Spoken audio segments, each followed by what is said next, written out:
এখন থেকে আপনার প্রিয় সিরিয়ালগুলো ফ্রিতে দেখুন এক্সক্লুসিভলি শুধুমাত্র সান নেক্সটে। এখনই অ্যাপ ডাউনলোড করুন।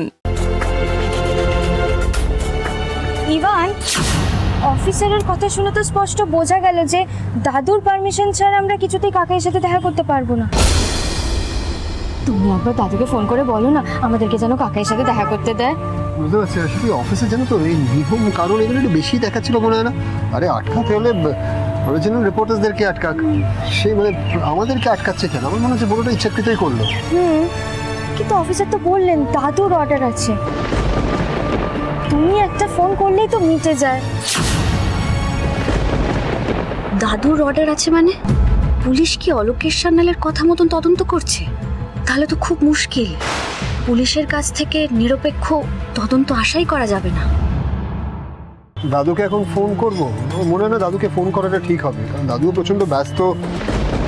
দাদুও নানা জায়গায় ফোন করছে। আবার মনে হয় যে বাড়িতে যাই, চলো বাড়ি ফিরি, তারপরে ঠান্ডা মাথায় দাদুর সঙ্গে গিয়ে কথা বলি এই বিষয়ে। এসো বাড়িতে যাই, চলো এসো।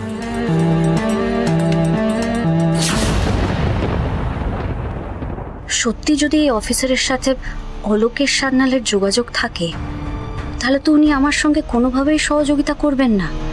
উল্টে মিস্টার সান্যালের কাছে খবর চলে যাবে আমি পিশানের সাথে দেখা করতে এসেছিলাম।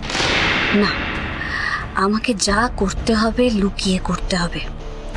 অলোকেশ সান্যালকে জানতে দিলে চলবে না যে আমি ওনার পেছনে ধাওয়া করছি।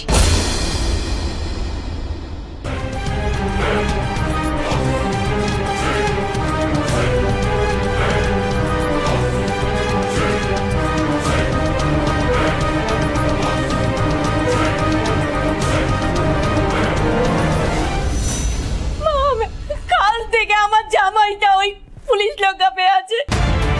কারোর কোনো তাবুত্তাব নেই মা, কারণ নেই। আচ্ছা মা, সকাল থেকে আমার স্বামীকে খুঁজে পাওয়া যাচ্ছে না। কেউ তো একবারও খোঁজবার চেষ্টা করলো না মা।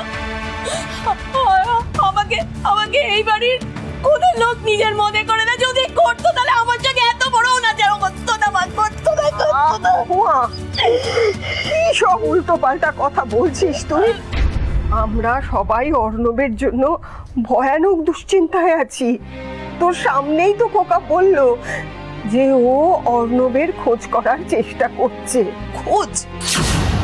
কিন্তু কেউ কারোর খোঁজ করছে না, বিশ্বাস করো। বাবা যে ভোরবেলা থেকে মিসিং, সেই খবরটুকুও মামা এখনো পুলিশ স্টেশনে জানায়নি। তাই জন্য তো আমার ভাই বিতান একাই বাবার খোঁজ করতে চারিদিকে ঘুরে বেড়াচ্ছে। তাই জন্যই দিদুর আমাদের মনে হচ্ছে যে আমরা হতে পারে এক বাড়িতে থাকি, জানো তো, কিন্তু আমাদের দায়টা শুধুমাত্র আমাদেরই।